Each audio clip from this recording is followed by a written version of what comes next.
T'as mis quoi Je d'abord? crois que c'est toi Ah avec celui de la semaine dernière. oui. Bah alors on part sur du fun. De toute façon, les deux que j'ai présentés, je...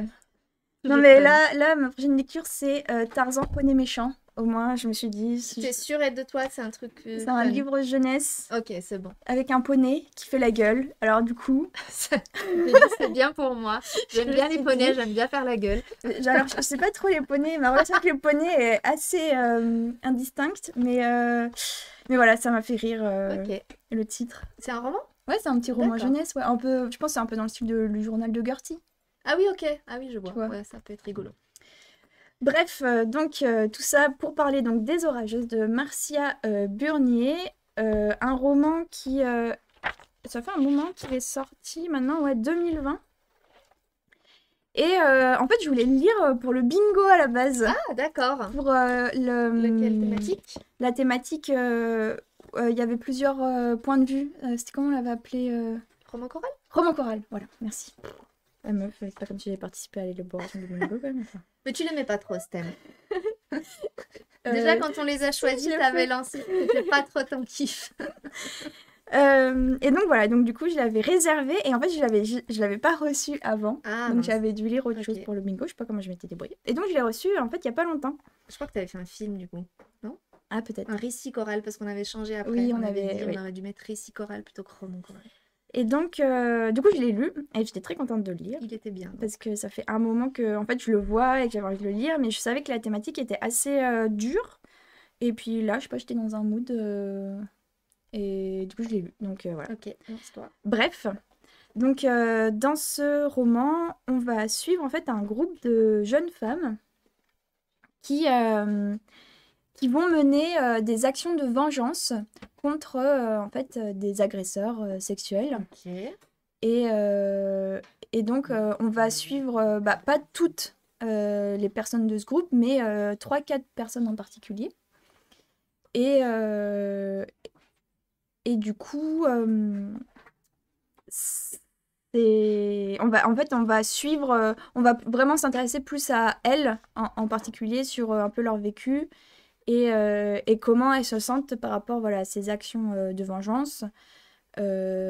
Et comment voilà et comment ça continue Comment ça évolue? et comment ça évolue en sachant que c'est un très court roman hein, il fait 130 pages enfin, du coup Dense.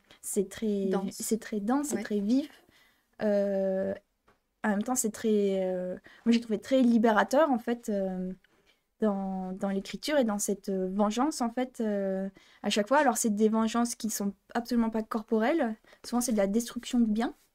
Ok. Donc, par exemple, une des jeunes femmes, du coup, voilà, se fait agresser sur le travail.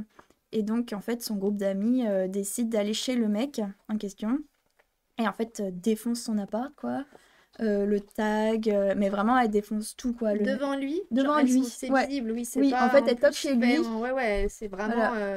Oui, oui, non, assumé, quoi. voilà, elles vont chez lui, elles toquent chez lui, il l'ouvre et en fait, il comprend direct quand elle les voit, Ouais. il les voit toutes. Mais Et en fait, du coup, elle lui, force. elles lui font rien. Ouais, non, Ok. elle le touche pas du tout.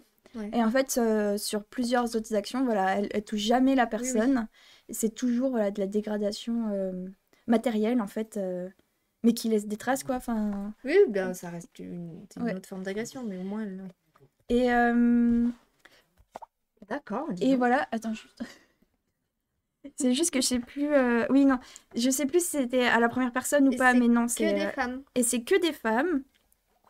Et désolée, je l'ai lu il y a un petit moment, du coup, je sais plus trop, mais j'en ai parlé quand même autour de moi. Mais qu'est-ce que je voulais dire? Oui, c'est que des femmes et du coup, oui, ça, c'est. En fait, moi, c'est un roman que j'ai beaucoup aimé. Voilà, de cette vivacité et de cette énergie qui émane en fait de l'ouvrage, de cette sororité aussi, de cette. Il y a vraiment une idée que la personne qui te dit qu'elle a été agressée, en fait, tu la crois. Il n'y a pas de. De remise en Il n'y a doute, pas de de mise en remise. doute ou Ouais, de ouais. il n'y a pas de remise. Ouais. Ou de oui, mais qu'est-ce que t'avais C'est fait? ça. En fait, c'est d'emblée. Pourquoi il aurait fait ça? C'est ça, on te croit. Et en gros, c'est insupportable comme situation. Et du coup, on va faire quelque chose, en fait, pour que tu ailles mieux. Qu'est-ce que tu veux qu'on fasse? En fait, C'est dans l'action. c'est la personne voilà, à qui arrivé donc l'événement à chaque fois qui dit ce qu'elle veut faire en fait et les autres en fait la suivent D'accord. et en fait la soutiennent en fait c'est du soutien moral Mhm. et du coup c'est assez beau parce qu'il y en a qui savent qu'elles vont jamais retrouver leur agresseur mais du coup au début elles sont un peu il y en a une il y a un des personnages qui dit justement que là au début elle aurait bien aimé aussi pouvoir voilà se venger mais qu'en fait participer à des actions pour ses amis, et ben en fait ça la répare aussi. C'est une forme de, ouais, De par catharsis procuration un aussi, peu, ouais. c'est ça.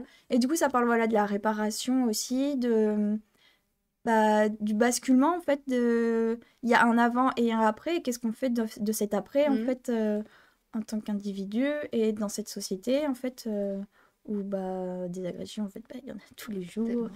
et des femmes qui se font tuer, il y en a aussi pas tous les jours mais toutes Ouais. les semaines. Mhm.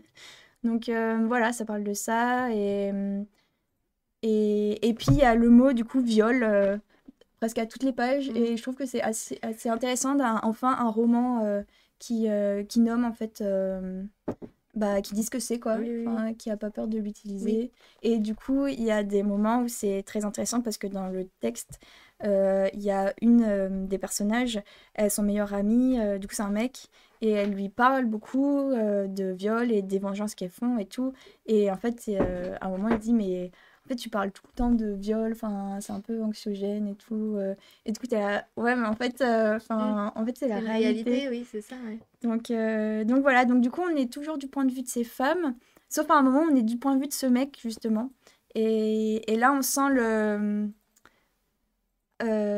un peu le détachement qu'il peut y avoir du coup avec ce corps masculin en fait qui arrive pas à comprendre en fait l'importance que ça peut avoir et pourquoi ces femmes en fait elles se comprennent, elles se soutiennent et elles remettent jamais en cause en fait leurs paroles.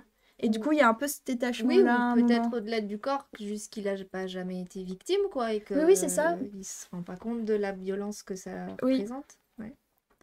Et du coup, c'est assez intéressant parce que vraiment, tout le roman, on n'est que du point de vue de ces femmes. Et puis, juste à un moment, voilà, on est de ce point de vue-là. Et du coup, c'est encore plus flagrant, du coup, Mm. la frontière qui peut exister. Le travail qui reste à faire. Oui, c'est ça. Alors que lui, voilà, il est. Elle, j'ai plus le nom des personnages. Mais elle et lui, ils font partie voilà, de groupes anarchistes, Antifa. Enfin, ils sont impliqués. Enfin, Oui, il est engagé, militant, voilà. oui, oui, ouais, on est d'accord. Mais voilà, il y a ce truc-là qui D'accord, continue de ok. coincer quand même. Donc voilà, un super roman. Intense. Ouais, c'est ça, intense. Ok. Et moi, qui m'a fait beaucoup de bien à lire, même si c'était pas facile. Mais Ouais, c'est vraiment dur à lire, du coup? Parce qu'elles décrivent leurs expériences ou parce que juste non, je pense que c'est l'accumulation. Enfin, oui, de tu te tous ces prends vraiment en pleine. traumatismes-là, ouais, Ouais, ouais. ouais, que tous ces personnages féminins, en fait, que tu rencontres, toutes, elles ont été violées. Ouais, ouais, oui, c'est assez Et du horrible. coup, c'était là. Hmm, Ok. ok, ok, ok. Et du coup, voilà, le fait qu'elles agissent, en fait, qu'elles deviennent. Voilà, qu'elles aient de l'agentivité, ça fait du bien aussi. Ok, bon. Les orageuses. Voilà. Eh bien, écoute, effectivement, c'était pas très fun, mais ça a l'air Mais, intéressant. ouais. Ouais. Donc voilà. Ça roule. Et ben moi j'enchaîne avec alors une thématique complètement différente. J'ai pas lu, j'ai écouté parce que j'ai écouté la version audio à l'occasion d'un trajet en voiture un petit peu long. C'est un roman que j'avais envie de lire, en fait un auteur que j'avais envie de lire depuis très longtemps qui s'appelle Jean Echenoz, qui est assez prolifique, qui a écrit beaucoup de romans, dont beaucoup que j'ai toujours eu envie de lire et que j'ai jamais trouvé le temps. Et là, je me suis dit, tiens, je vais me lancer. Donc, j'ai choisi 14. Alors, je ne vais pas vous mentir, j'ai choisi cette version-là parce que, en fait, ça correspondait à la durée de mon voyage. Donc, je savais que j'allais pouvoir avoir tout parce que quand je lis des livres audio, en fait, j'ai pas beaucoup de moments disponibles où je peux vraiment lire le truc et l'écouter pour de vrai, en fait. Oui. Donc je voulais pas me lancer dans un truc de 5 heures en me disant je vais en écouter 2 et puis après les 3 autres je les écouterai Ouais. dans 10 ans. Donc voilà, ça durait 2h30, donc c'était parfait. C'est effectivement un très court roman. Alors 14, ça parle de la guerre de 14-18. En fait, c'est l'histoire de 5 hommes. L'action commence dans leur petit village, où on voit pendant les quelques premières pages, l'auteur, il va vraiment nous décrire la campagne, les champs de blé, de fleurs. On est à la fin de l'été, puisque la guerre, c'était fin août, début septembre, je crois, je me souviens plus Ok. exactement. Et en fait, donc on imagine, je sais plus exactement, il y en a un qui fait du vélo dans les champs. Enfin voilà, on nous décrit un paysage un peu bucolique, l'été, vraiment la vie à la campagne, un peu le paradis. Et puis le tocsin qu'on entend.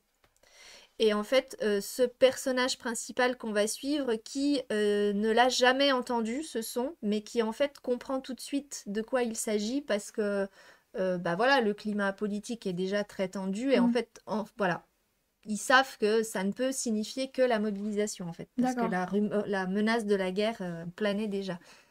Alors, c'est l'auteur qui parle à chaque fois, en fait, qui va nous décrire un peu ces personnages-là. Donc, il prend 5 hommes du village qui sont 5 copains, et puis une femme blanche qui, donc, elle, évidemment, va rester au village. Ok. Et en fait, c'est une histoire qui est très très courte, mais qui est aussi très intense, parce que donc on part de leur mobilisation, leur premier temps à la caserne, un peu la période, on va dire, formation, parce que enfin, les hommes qui ont été mobilisés, ils n'étaient pas militaires du tout de profession. Ok. Donc il a fallu un peu leur apprendre vite fait le maniement des armes et tout ça. Et puis les premiers départs. Dans cette guerre où tout le monde partait un peu la fleur au fusil en pensant que dans quelques semaines c'était réglé, quoi. Et en fait, on était loin de s'imaginer, Mm. ils étaient loin de s'imaginer que ça allait être un drame pareil, et que Ouais. surtout ça allait durer aussi longtemps. Donc ils partent vraiment en disant t'inquiète, le mois prochain on Ouais. est là, on sera là pour Ah Noël. oui, Enfin ok. voilà, Ah, c'est ouais, ouais, ils chaud. se rendent pas du tout compte en fait. Et, euh, et donc après, bah, il va décrire vraiment cette guerre qui dure, qui s'installe, et qui devient de plus en plus difficile, et qui était extrêmement violente et crue. Enfin voilà, après les guerres propres, ça n'existe pas, mais on parle quand même de baïonnettes, d'obus. Enfin, Oui, oui, bah, et c'était puis quand les même tranches. Enfin, les tranchées, voilà, les conditions au-delà de la guerre, les conditions d'hygiène et de vie dans les tranchées. Il y a tout un chapitre notamment où il parle des animaux. En fait, c'est comme presque un peu un roman documentaire, parce que sous le prétexte de raconter l'histoire de ces 5 hommes et de cette femme restée au village, euh, il décrit vraiment, en fait, il fait un portrait de la guerre 14-18. euh, Vraiment, voilà, sur un peu tous les aspects, la réalité quotidienne de la guerre, et en même temps un petit peu les considérations qu'on en faisait, jusqu'à après au retour, parce que il y en a certains qui rentrent, en fait, il explique que cette guerre qui s'embourbe, tout ça, le seul moyen d'en sortir, en gros, c'était de se faire tuer. Ou ce qu'on espérait, enfin il dit on espère, il parle comme ça en fait, il dit on espérait, oui, c'est ce que je il voyais. a En fait, le narrateur s'implique dans oui, en dans fait, voilà, l'histoire. il s'implique, et en même temps, il a un ton hyper détaché, Ok. qui fait qu'il te raconte une réalité. Enfin, moi, j'ai vraiment beaucoup aimé, en fait, ce ton, ouais, assez détaché, presque un peu froid, et parfois plutôt même ironique, un peu sarcastique, comme Ok. ça. Et en même temps, il te raconte un truc que, quand tu écoutes vraiment ce qu'il dit, tu te dis, mais c'est vrai que c'était horrible, en fait, tout Mm. ce qu'ils ont vécu, puis ces traumatismes avec lesquels ils sont rentrés. Et justement, voilà, on espérait la bonne blessure. En gros, Ah oui. ben, la blessure où tu perds un bras, Mm. mais t'es vivant. Oui. Tu peux vivre avec un bras en moins. Ouais. Et puis en plus, tu rentres du front, quoi. Puis après, on te fout la paix, parce que c'est pas une maladie où, ben, tiens, repose-toi 15 jours et puis après, Ouais. tu y retournes. Et en fait, tu te dis, c'était terrible, en fait, qu'ils en viennent à espérer de Mm. se faire amputer d'un membre juste pour pouvoir rentrer, quoi, à perdre Ouais. un œil ou... Mm. Et du coup, il y a aussi, voilà, bah, comment ils se réintègrent, en fait. Après, Ah, il des y a fois, tout. Ah ouais. trois Dans quatre ce ans, court roman, il y a. à la fin, ouais, il en Ok. parle. Ouais, ouais, non, il y a vraiment, en fait, moi, j'ai vraiment trouvé qu'il faisait un panorama assez large de Ok. toutes les thématiques un petit peu de cette guerre. Et de, voilà, en fait, les poilus qui rentraient, qui étaient souvent blessés, ou beaucoup aussi en choc traumatique, sauf qu'à l'époque, ben, on savait pas ce que c'était. Enfin, on mettait pas de mots dessus, en Oui. fait. Ouais, le stress Donc, post-traumatique. donc ces hommes qui avaient vécu des situations terribles pendant autant de temps, et qui devaient tout d'un coup se réintégrer dans une société qui était pour le coup complètement éloignée, parce qu'il faut s'imaginer qu'en 14-18, ben, les médias, c'était pas ceux d'aujourd'hui. Donc en fait, ce qui se passait au front, on en savait ce que disaient les journaux, mais en fait, on pouvait pas se rendre compte que c'était aussi terrible. Oui. Donc ceux qui étaient restés à l'arrière, finalement, quand les poilus rentraient, il y avait vraiment un gap en fait qui se faisait d'incompréhension de pourquoi ils Oui. étaient aussi... il y en a qui sont devenus complètement fous, il y en a qui sont devenus complètement taciturnes, isolés, qui se sont suicidés évidemment. Enfin, c'était assez... Et il y a vraiment cet aspect de ces gens qui sont restés un petit peu dans la vie sans la guerre et qui savent pas quoi faire en fait de ces soldats qui rentrent et on sait pas quoi faire d'eux en Ok. fait. Parce qu'en plus souvent bah voilà ils ont des membres amputés ou quoi donc bah qu'est-ce qu'on leur fait faire comme Ouais. travail enfin... Donc c'est un Waouh. roman qui est hyper court, vraiment, je vous conseille de le lire, qui serait aussi parfait si vous avez des ados qui étudient la guerre. Et d'ailleurs, je crois qu'il est étudié au collège-lycée, mais qui est tout à fait accessible à des adolescents, en fait. Parce qu'il n'y a pas de scène... En fait, il n'y a pas de violence crue, de description, de sang qui coule, de bras arrachés. C'est vraiment... le ton est assez neutre, en fait. Mais du coup, voilà, on va vraiment explorer un peu tous les aspects. Il y a notamment un chapitre où il parle des animaux, les animaux pendant la guerre. Donc, il va parler vraiment de ceux qu'on voyait plus, les chats, les chiens, les renards, et puis de ceux qu'on s'est mis à manger parce qu'en fait, il n'y avait plus rien. Et puis Ouais. après, il va parler des poux, des parasites, c'est ceux les rats et les poux, en fait, c'est ceux qu'on voyait le plus. Ok. Et il y a une phrase que j'ai retenue où il dit, justement, quand il parle comment on sortait de la guerre, il fallait imaginer que la guerre, c'était devant les obus, les rats avec vous, les rats et les poux avec vous, et derrière vous, les gendarmes. Et qu'en fait, en gros, il n'y avait pas d'issue, T'avais pas quoi. d'issue, ouais. Et ça Ah, m'a ok. Et vachement marqué. Voilà. il est assez intense aussi. Il est très très intense, franchement, et vraiment pour le coup, voilà, 2h30 à lire et à écouter, en tout cas, je pense à lire pas beaucoup plus. Je vous le conseille fortement, j'ai beaucoup aimé, et donc du coup, je pense que j'en lirai d'autres de Jean Echenoz. Et c'est un roman qui date de 2012, qui est paru aux éditions de Minuit. Voilà. Ok. Mon grand-père a fait la guerre à partir de son Mais Zizi je pense Potter. que Zizi Potter, en fait, tu peux aller voir ailleurs parce que là, en fait, tes réflexions, elles sont pas intéressantes. Donc, en fait, Autiste pour manger au tacos, je n'ai pas compris non plus. voilà. Est-ce que ça se rapproche de la chambre des officiers dans la gestion de la souffrance des hommes qui rentrent? Écoute, je l'ai pas vu ou lu, je ne sais plus, je crois que les deux d'ailleurs, il me semble. Moi, j'ai pas. Non, alors après, la gestion de la souffrance des hommes qui rentrent, ça pour le coup, non, c'est pas justement traité. C'est plutôt l'absence de gestion de la souffrance et de non-considération en fait. C'est plutôt, voilà, enfin en tout cas, un des personnages quand il rentre dans son entourage, on est presque plus embarrassé par lui. Passé le fait qu'on est content qu'il soit rentré, Ah oui.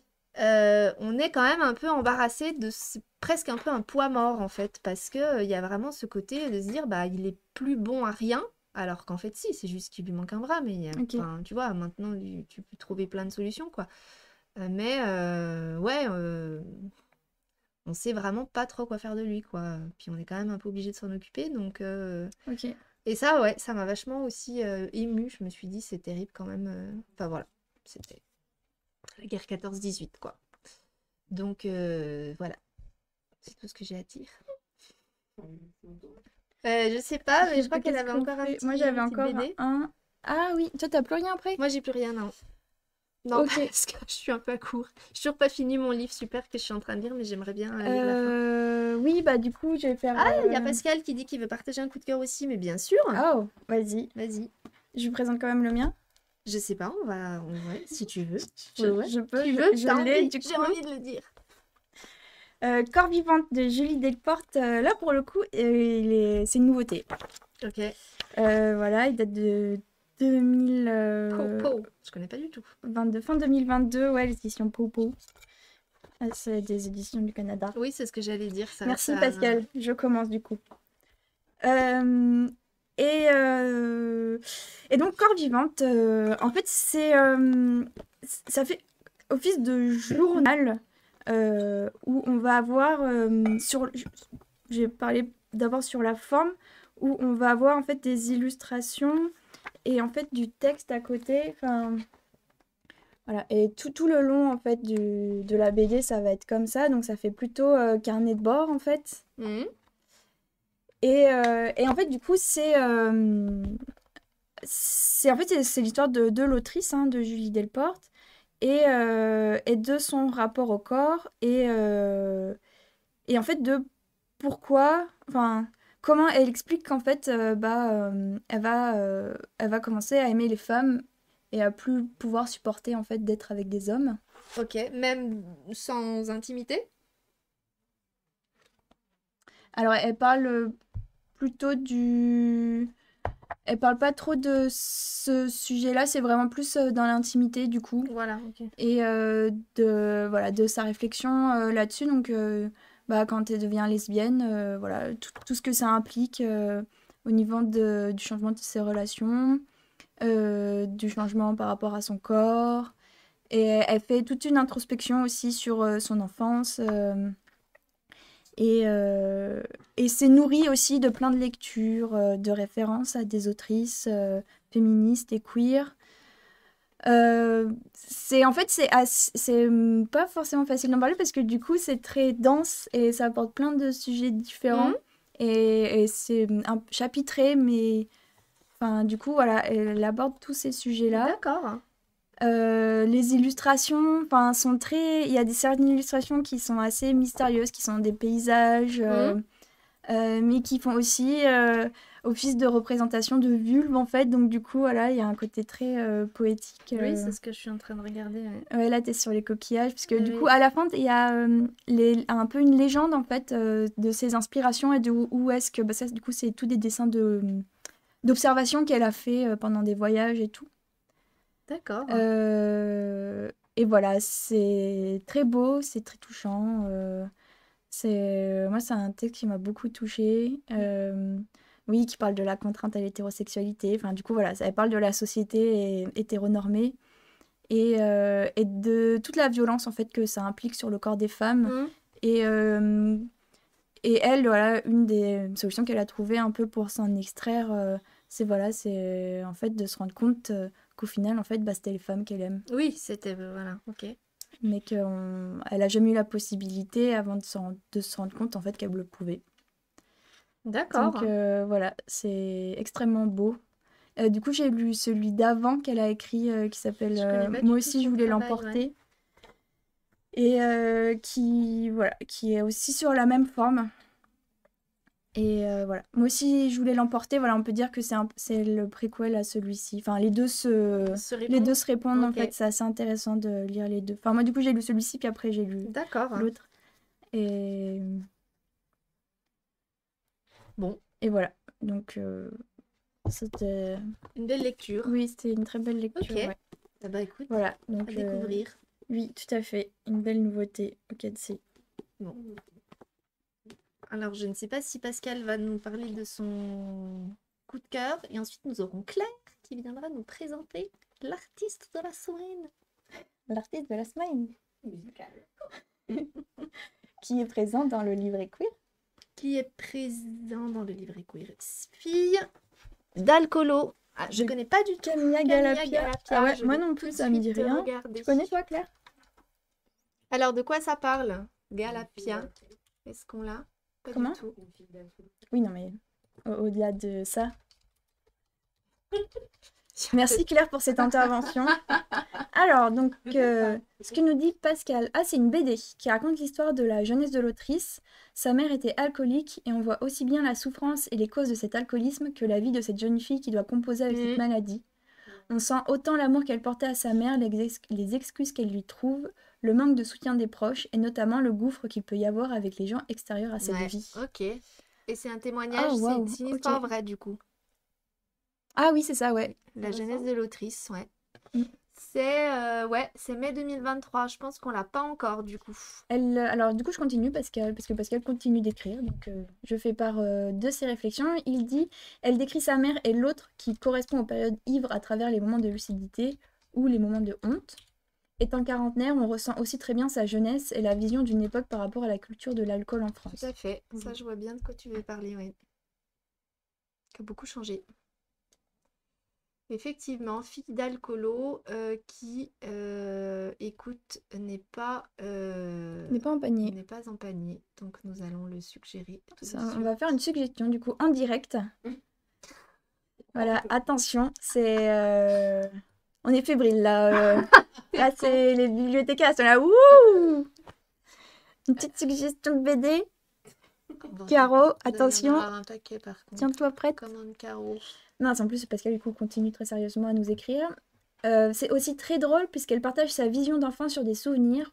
Par exemple, elle présente son père comme un prince qui séduit sa mère en le dessinant les cheveux dans le vent sur un piédestal. Ok, il y a aussi une prise de recul. Et c'est sa maman qui était alcoolique, c'est ça, pas son papa, hein? Non, sa maman, ouais. Ouais. Oui. Tout à fait. Eh ben écoute, on lira ça avec plaisir. Enfin, avec plaisir, je sais pas si on peut lire intérêt. Voilà, merci, Super. Claire. Bah, merci beaucoup de Ah, la nous avoir couverture, elle est partagé sympa, cette lecture. T'as vu la couverture? Ouais, Ouais. elle est belle. Hein. Tu vois une femme enfermée dans une bouteille et une jeune fille C'est ouais, franchement. Je connais pas du tout cette autrice. Oui, bah ouais, Camilla Galapia. Hein. C'est peut-être sa première Je sais pépé. pas. On regarde en même temps. Camilla Galapia. Ah Oui. bah ouais, Ouais, voyons. c'est son premier livre. Ok, et bah écoute, merci Pascal, c'est chouette que vous C'est une partagiez première un BD, peu ouais. Ok. Galette connue, ouais, Ouais, bah cool, trop bien, merci beaucoup. belle découverte. Ça a l'air très intéressant. Oui. Voilà, on fait une petite place à Claire Oui, du coup, on qui va nous parler de Lil Nas X, que nous avons choisi cette semaine, enfin que Claire a choisi cette semaine pour illustrer le générique de fin. Et voilà. Qu'est-ce que On va t'as serrer, fait? on va serrer. T'as éteint ton ordinateur. Ouais, je vais faire. Alors, bonjour. Installation à 3. Ouais, à 3, c'est un peu serré. Hop. C'est bon, tu Ouais, passes c'est bon, je passe, Ok. tranquille. Alors voilà, bonjour. Moi, je vais vous parler de Lil Nas X, effectivement, qui est un rappeur américain dont voici le premier album. Ah, c'est son premier? Non, alors celui dont j'ai mis l'extrait, c'est le nouveau. Ah, On ok. n'a pas, malheureusement, parce qu'il n'est pas disponible à l'achat pour nous. On l'a pas trouvé à l'achat. Ah, Par ok. contre, vous pouvez le trouver un peu partout sur Internet. Il est dispo sur les plateformes en ligne d'e-music, etc. Ok. Et Donc, musique, et Music Me, ouais. Mm. Donc, d'e-music, il n'y a non. que une version instrumentale Ouais. de Old Town Road. voilà, Old donc ce Town fameux titre Road. Old Town Road que vous avez sûrement entendu Mais oui, en 2019. En fait, carrément. Ah bon Ah oui, mais tout le monde le connaît ce titre parce qu'il a, Ah bah, il a t'écouteras, je suis cartonné. sûre que tu l'as entendu. Il a fait un énorme succès mondial. C'était un succès rap country. Oui. Donc en fait, Lil C'est Nas avec X, le papa de Miley Cyrus. exactement, Ça m'a qui, trop surpris. Mais qui en fait a permis à Lil Nas X d'être vraiment reconnu parce qu'en fait, il a fait le remix de ce titre qui par la suite a connu un succès mondial. Mais avant le remix, il a été censuré ce titre. On lui ouais, il a été censuré une première fois pour je ne sais plus quelle raison. Et donc par la suite, Miley Cyrus, son père l'a remis sur scène et puis l'a remis en avant. Donc il a fait un énorme succès. À l'époque, il commence à parler de son homosexualité, mais dans un milieu du rap, on va se le dire, une industrie assez homophobe quand même. Avec tous les clichés Oui, puis qui véhicule beaucoup de clichés. et de normes. Voilà, c'est très normé comme milieu. Et donc, il se cachait un petit peu au début de sa carrière, parce que c'était vraiment le début de sa carrière. Il a commencé très jeune, il a 24 ans aujourd'hui. Ok. Il a commencé à 22, juste avant ce titre-là. dis donc. Il s'est lancé un peu tout seul comme ça, sur Internet. Et voilà, il a vraiment fait un travail, enfin, il a vraiment décloisonné les genres en 3 ans, quoi. C'est-à-dire que pour lui, vraiment, il revendique cette culture d'être né d'avoir grandi avec Internet et donc se nourrir de toutes sortes d'influences musicales. Donc, il qualifie sa musique de rock, de rap, de pop, de trap, de country. Il y a un peu tous les genres. Moi, j'ai écouté un peu. Il y a un peu tous les Ouais, genres. il y a un peu tous les genres. Le trap, c'est un genre qui est difficile à qualifier, qui est né en Angleterre dans les années 2000, qui est, voilà, enfin, faut l'écouter, c'est assez numérique, c'est assez issu d'Internet aussi, et Ok. d'une culture un peu du mix, et de l'électronique aussi un petit peu. Ah, d'accord. Donc voilà, donc il a fait ce premier gros succès, et puis en 2019, il a fait son coming out. Donc là, il a vraiment exposé son homosexualité. Et puis il en a parlé un peu partout. Donc ça a fait grand bruit, etc. Et là, en 2021, il a ressorti un nouvel album qui s'appelle Montero, Call Me By Your Name. Donc ça, c'est le sous-titre de son album, qui est une référence directe au film de Luca Guadagnino, qui s'appelle Call Me By Your Name. Donc c'est pas du tout innocent. En fait, ce qui est intéressant, c'est qu'il a un univers, en fait, il faut aller voir un petit peu ce qu'il fait sur Internet, aussi graphique, qui est très joyeux, très décloisonné, très très intéressant. Et il y a toujours des références un petit peu partout à la culture queer, du coup, qui s'est affirmée de mois en mois, quoi. Ça se ressent. Et donc il a fait un énorme succès avec son premier titre Montero. Donc c'est d'ailleurs son vrai nom, Montero. Parce que Lil Nas X, c'est son nom de scène. D'accord. Il s'appelle Montero Lamar Hill. Et ensuite, il a fait Industry Baby. Donc voilà. Que je connaissais aussi, parce que quand j'ai écouté, j'ai dit, mais oui, mais je connais ça. Deux gros succès sur son nouvel album, donc qu'on n'a pas physiquement, mais que vous pouvez retrouver en ligne. Et qui date de quand son nouvel album du coup 2021.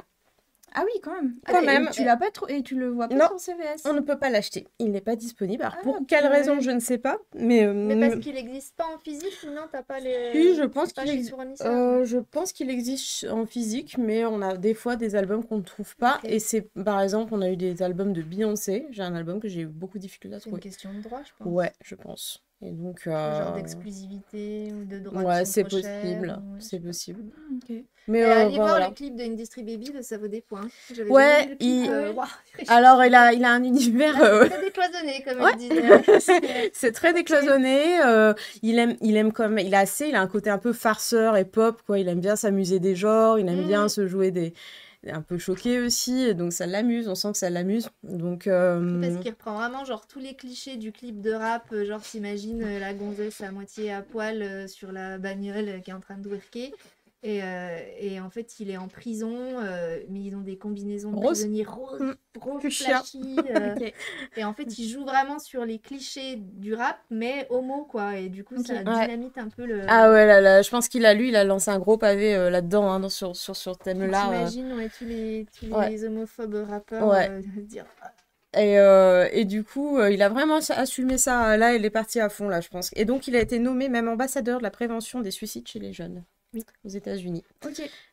Parce qu'il a fait un vrai travail dans la communauté LGBT et que il a un peu, voilà, devenu un peu le porte-parole de certains jeunes aussi. Ils se reconnaissent dans sa musique, ils se reconnaissent dans ce qu'il montre. Qui assument et qui disent, bah, c'est possible, quoi. Exactement, c'est possible et puis il faut assumer. Donc voilà, moi je vous invite à écouter le nouvel album, puis l'ancien, parce que bon, alors il s'appelait 7 l'ancien.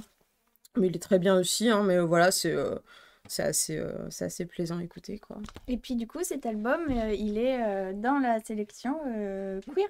Exact. Petit placement de produit. Petit placement de produit, exactement, dans la belle sélection à paillettes. Exactement, que vous retrouvez au rez-de-chaussée des 4 Dès aujourd'hui. Dès aujourd'hui, exclusivité. Aux côtés de plein d'autres artistes. Et donc là, on écoute d'un générique un extrait de 30 secondes de Industry Baby. Yes. Ok. Voilà. Ça roule. C'est parti. Oui. Bah oui, en fait, on a fini là. On a fini. C'est bon. On va vous dire à la semaine prochaine. Bye bye. Ouais, la semaine prochaine, ouais. La semaine prochaine, sans doute, oui, bah du coup. Non, parce que Cécile, tout à l'heure, elle vient me voir, elle me fait bon, en fait, je sais pas trop si on fait la semaine prochaine la pause café. Puis du coup, moi, c'est la dernière avant que je parte en congé. Non, pas j'en ferai plus. Oui, parce qu'en fait, le 30 juin, on arrête les pauses café et on relance la saga de l'été. Voilà. Bon, ce sera sur les mêmes horaires. Ce sera les mêmes horaires, mais ce sera plus du tout le même format. En fait, on a choisi un jeu vidéo et ce sera tout l'été. On fera ce jeu en feuilleton. C'est la série des 4C, quoi. Oui, c'est ça. C'est la série feuilleton. Quand on était jeunes, c'était les feuilletons de l'été, là. Les feuilletons de l'été, là, toutes les semaines et tout. Et ben voilà. Des cœurs brûlés, mais en version. Alors un peu plus horrifique, du coup. Ouais. Ben, on peut le dire d'ailleurs ce qu'on a choisi parce que j'ai mis l'article en ligne. Ah bah oui, bah du coup, on jouera à... Alors, on a fait un choix un petit peu audacieux pour une médiathèque, n'est-ce pas? On a choisi The Query. On le voit pas là dans le... The Query. qui est... Je vais vous enlever mon petit marque-page de cote. Qui est Secret ton de- cataloguage. Secret de bibliothécaire. Voilà, The Query, qui est un jeu narratif horrifique. Donc, qui met en scène des jeunes, ils ont 18-20 ans. Ils ont été moniteurs de colo tout l'été dans une Cool. colo, Dans une quoi, colonie. à Kate's Ferry. Et en fait, le dernier soir, les enfants sont partis, ils doivent quitter le camp et ils décident de rester pour une nuit supplémentaire pour se faire une petite dernière soirée. Et bien évidemment, ça va déraper Oui. un peu. Voilà. Ça a l'air effrayant, hein. Sous la forme d'un 18 flash. ans, C'est un Peggy Peggy 18. 18. C'est un Peggy 18. Ça a l'air assez violent, sanguinolent, donc on a mis vraiment toutes les précautions nécessaires parce que voilà, on n'a pas envie. C'est un choix conscient hein, de faire un Peggy 18. Oui. Voilà, c'est sous forme de feuilleton, mais du coup, bah, la chaîne sera interdite entre guillemets au moins de 18 ans le temps de ces épisodes-là, qu'on mettra pas, peut-être pas sur YouTube ensuite. Enfin voilà. Pour rassurer un petit peu les parents, si jamais voilà, ils avaient peur qu'il y ait des enfants plus jeunes qui regardent, on a pris toutes les précautions, mais voilà. Et ça commence le 30 juin. Oui. Et donc, moi, je m'étais dit, la semaine prochaine, on fait une petite pause, quoi. Voilà. Mais non. Mais non. Mais non, ça va être cool, on a trouvé une Mais thématique. on a. Oui. Ah oui, c'est vrai. Oui, puisque en plus, du coup, j'ai dit, si on fait un truc, et puis après, Cécile me proposait des trucs, je disais, oh, je suis pas très envie de faire ça. Et du coup, elle était là, oh, t'es un peu chiante. J'étais là, non, pas du tout. Le suspense encore. Donc, ouais, non, bah, on verra. Bah, Mais on- on fait un truc la semaine prochaine, en Oui, tout oui, cas. Ça, on c'est sera sûr. là. Voilà. On sera là, et en attendant, eh ben, on vous souhaite un beau week-end. Ouais. Une très bonne Tout à semaine. fait. Voilà. Et Ciao. du coup, on vous laisse avec Lil Nas Lil X. X. Et du coup, c'est quoi l'extrait de... Industry Baby. Voilà. Normalement, oui. Allez, bisous. Bisous. Salut.